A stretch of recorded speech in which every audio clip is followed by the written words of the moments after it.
ಈಗ ಮಂಜುನಾ ಭಾಷಿಣಿ ಮ್ಯಾಮ್ ಕೇಳಿದ್ದಕ್ಕೆ ಅವ್ರು ಹೇಳಿದ್ರು ನಾನೊಂದು 2.5-3 ಲಕ್ಷಕ್ಕೆ ಪರ್ಚೇಸ್ ಮಾಡಿದ್ದೆ ಅಂತ. ಸೊ ಅವ್ರು ಕಾಸ್ಟ್ ರಿವೀಲ್ ಮಾಡಿದ್ದಾರೆ. ನೀವೇನಾದ್ರೂ ಆಸೆ ಪಡ್ತೀರಾ ಅಥವಾ ಇಷ್ಟ ಪಡ್ತೀರಾ ರಿವೀಲ್ ಮಾಡಿ? ದುಡ್ಡಿನ ವಿಚಾರ ನನ್ನಿಂದ ನೋಡೋರ್ಗೆ ಇಂಪ್ಯಾಕ್ಟ್ ಆಗತ್ತೆ, ಅವರು ಮಾಡ್ತಾರೆ ಅನ್ನೋ ಹಾಗಿದ್ರೆ ಐ ವುಡ್ ಸೇ ನೋ. ಯಾವುದಕ್ಕೂ ಈ ರೀತಿ ಎಂಕರೇಜ್ ಮಾಡಲ್ಲ ಅಶ್ವಿನಿ ಅವರು. ಅಂದರೆ ಅಶ್ವಿನಿ ಅವರು ಮುಖ್ಯವಾಗಿ ಯಾವ ರೀತಿ ಸ್ವಭಾವದವರು, ಒಳಗಡೆ ಹಾಗೆ ಇದ್ರ ಅಥವಾ ಏನಾದರೂ ಓಪನ್ ಅಪ್ ಆಗಬೇಕಿತ್ತ? ಓಪನ್ ಅಪ್ ನಾವು ಪಾತ್ರವಾಗಿದ್ವಿ first week, second week servant ಆಗಿ ಏನು ಮಾಡಿದ್ರು. ಅಶ್ವಿನಿಯಾಗಿ ಎಲ್ಲಿ ಕಾಣಿಸ್ಕೊಂಡೆ ನಾನು? ಏನು ನಮಗೆ ಏನು ರೂಲ್ಸ್ ಆ್ಯಂಡ್ ರೆಗ್ಯುಲೇಷನ್ಸ್ ಬಂದಿತ್ತೋ, ಏನು ಹೇಳಿದ್ರೋ ಅದನ್ನು ಜವಾಬ್ದಾರಿಯುತವಾಗಿ ಮಾಡ್ಕೊಂಡು ಹೋದ್ವಿ. ಸೆಕೆಂಡ್ ವೀಕು ಹಾಗೆ ಆಯಿತು. ಥರ್ಡ್ ವೀಕಲ್ಲಿ ಒಂಟಿ ಆದಾಗ ಅಬ್ಬಾ ಅಂತ ಉಸಿರು ತೊಗೊಂಡ್ವಿ. ಒಂದೇ ಒಂದು ಟಾಸ್ಕ್ ಬಂತು. ಆ ಟಾಸ್ಕಲ್ಲಿ ನಮ್ಮನ್ನು ನಾವು ಪ್ರೂವ್ ಮಾಡ್ಕೋಬೇಕು ಅಂತ ಬಂತು. ಅಲ್ಲಿ ಏನಾಯಿತೋ ಎಲ್ಲರೂ ನೋಡಿದ್ರ. ಆ ವಿಚಾರವಾಗಿ ಡಿಸ್ಕಷನ್ಸ್ ಕೂಡ ಆಗಿದೆ, ಟ್ರಾಲ್ಸ್ ಕೂಡ ಆಗಿದೆ. ಸೊ ಮೇ ಬಿ ಇನ್ನು ಅಶ್ವಿನಿ ಆಟನೇ ಶುರು ಆಗಿರಲಿಲ್ಲ. ಅಶ್ವಿನಿ ಗೌಡ ಆಟ ಶುರು ಆಗಿದ್ದೆ ಹೊರತು ಅಶ್ವಿನಿ ಆಟ ಇನ್ನೂ ಶುರುನೇ ಆಗಿರಲಿಲ್ಲ. ನಿಮ್ಮ ಕಂಫರ್ಟ್ನೆಸ್ ಅನ್ನುವಂಥವ್ರು ಒಳಗಡೆ ಯಾರಾದರೂ ಇದ್ರಾ?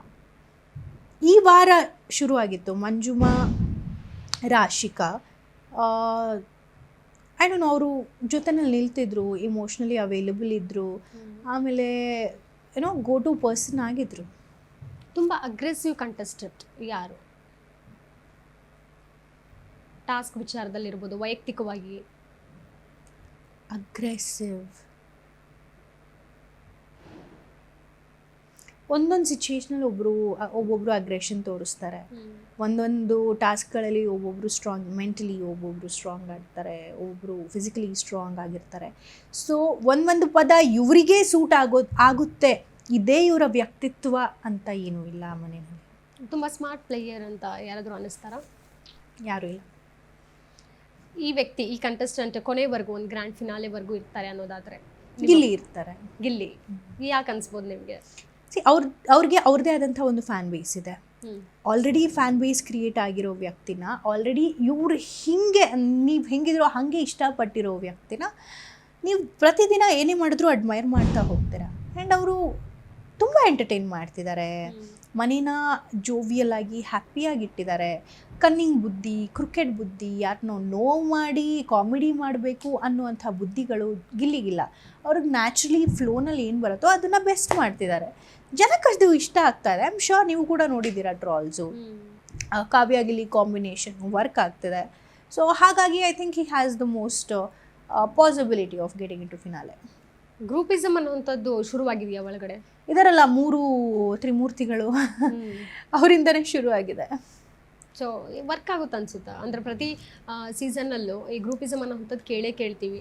ಆದರೆ ಒಬ್ರೊಬ್ರು ಎಲಿಮಿನೇಟ್ ಆಗ್ತಾ ಹೋದಾಗ ಕೊನೆಗೆ ಉಳಿಯೋದು ಆ ಒಬ್ರು ಮಾತ್ರ ಅಲ್ವಾ? ಸೊ ಹಾಗಾಗಿ ನೀವು ಈ ದಿನಕ್ಕೆ ಈ ಗ್ರೂಪಿಸಮ್ ವರ್ಕ್ ಆಗುತ್ತೆ. ನೆಕ್ಸ್ಟು ನಾಳೆ ಅವ್ರ ಸ್ಟ್ರಾಟಜಿ ಚೇಂಜ್ ಆಗುತ್ತೆ. ನಾಳೆ ಅವ್ರನ್ನೇ ಎಲಿಮಿನೇಟ್ ಮಾಡ್ತಾರೆ, ಅವ್ರನ್ನೇ ನಾಮಿನೇಟ್ ಮಾಡ್ತಾರೆ.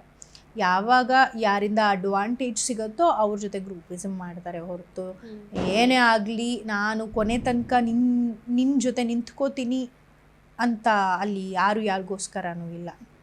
ಒಳಗಡೆ ಯಾವುದಾದ್ರೂ ಆಗಿರುವಂತಹ ಘಟನೆಯಲ್ಲಿ ನಿಮಗೆ ಬೇಜಾರಾಗಿದೆಯಾ? ಸೇವ್ ಮಾಡೋ ಅವಕಾಶ ಇದ್ದಾಗ ಸೇವ್ ಮಾಡಿಲ್ಲ. ನಾನು ಜಂಟಿ ಆಗಿದ್ದಾಗ ನನ್ನ ತಂಡ ಒಂದ್ಸತಿ ನಾಮಿನೇಟ್ ಆದ್ವಿ. ಫಸ್ಟ್ ಟೈಮ್ ನಾಮಿನೇಟ್ ಮಾಡಿದಾಗ ಆ ಥರ ಆಯಿತು. ಯಾಕಂದರೆ ನಾವು ಚೆನ್ನಾಗಿ ಪರ್ಫಾರ್ಮ್ ಮಾಡಿರಲಿಲ್ಲ ಅಂತಲ್ಲ, ಸ್ಟ್ರಾಂಗ್ ಅಂತ ನಾಮಿನೇಟ್ ಮಾಡ್ತಾರೆ. ಸೆಕೆಂಡ್ ವೀಕು ಕೂಡ ಫಸ್ಟ್ ವೀಕ್ ಏನೋ ಮಾತಾಡಿದ್ದೆ ಅಂತ ನಾಮಿನೇಟ್ ಮಾಡ್ತಾರೆ. ಅದೆಲ್ಲ ಸಿಲಿ ರೀಸನ್ಸ್. ಯಾಕಂದರೆ ಇದು ಒಂದು ದೊಡ್ಡ ಶೋ, ಜವಾಬ್ದಾರಿಯುತವಾದಂಥ ಶೋ. ಇವ್ನು ಸ್ಟ್ರಾಂಗು ಅನ್ನೋ ಕಾರಣಕ್ಕೆ ನಾಮಿನೇಟ್ ಮಾಡೋದು, ಇವ್ನು ಹೋದ್ವಾರ ಏನೋ ಧನುಗೆ ಹೆಲ್ತ್ ಸಪೋರ್ಟ್ ಮಾಡ್ದ ಅಂತ ನಾಮಿನೇಟ್ ಮಾಡೋದು, ಕಾರಣಗಳು ಕೊಟ್ಟಾಗ ಜನಗಳು ನೋಡ್ತಿದ್ದಾಗ ಹತ್ತು ಗುರು ಅನಿಸ್ಬೇಕೆ ಹೊರತು ಅನಿಸ್ಬಾರ್ದು. ತುಂಬ ನೌಟಂಕಿ ಅನ್ನುವಂಥದ್ದು ಯಾರಾದರೂ ಇದ್ದಾರಾ ಒಳಗಡೆ? ಇದಾರಲ್ಲ, ತುಂಬ ಇದಾರಲ್ಲ. ಯಾರಾದರೂ ಹೆಸರು ಹೇಳ್ಬೋದಾ ನಿಮ್ಮ ಪ್ರಕಾರ? ನಿಮ್ಮ ಪ್ರಕಾರ ಯಾರು ಹೇಳಿ? ನಾನು ಹೇಳೋದಿಲ್ಲ. ನಾನು ಹೇಳೋದಿಲ್ಲ, ಯಾಕಂದ್ರೆ ನಾನು ಒಳಗಡೆ ಇಲ್ಲ, ಅದಕ್ಕೆ ನಾನು ಒಳಗಡೆ ಇಲ್ಲ, ಅದಕ್ಕೆ ಒಳಗಡೆ ಇದ್ದು ಬಂದವರು. ಹಾಗಾಗಿ ನೀವು ತುಂಬಾ ಹತ್ತಿರದಲ್ಲಿ ನೋಡಿರ್ತೀರ. ಜಾನ್ವಿ ತುಂಬಾ ನೌಟಂಕಿ ಅನ್ನಿಸ್ತಾರೆ. ಇನ್ನು ಮುಖವಾಡ ಕಳ್ಸಿಲ್ವಾ ಅವ್ರದ್ದು? ಮುಖವಾಡ ಅಲ್ಲ, ಅವ್ರು ತನ್ನನೇ ಮರ್ತು ಹೋಗಿದ್ದಾರೆ ಅವರು. Actually Jhanvi as a person ತುಂಬ ಒಳ್ಳೆಯವರು. ಅವ್ರ ಥರ ಮರ್ತು ಹೋಗಿದ್ದಾರೆ. ಅವರು ಯಾವ ಬ್ಯಾಕ್ಗ್ರೌಂಡಿಂದ ಬಂದಿದ್ದಾರೆ, ಅಲ್ಲಿಗೆ ಯಾಕೆ ಹೋಗಿದ್ದಾರೆ ಅಂದರೆ ಅವರು everybody keep saying don't get lost in the house ಅಂತ ಹೇಳ್ತಾ ಇರ್ತಾರೆ.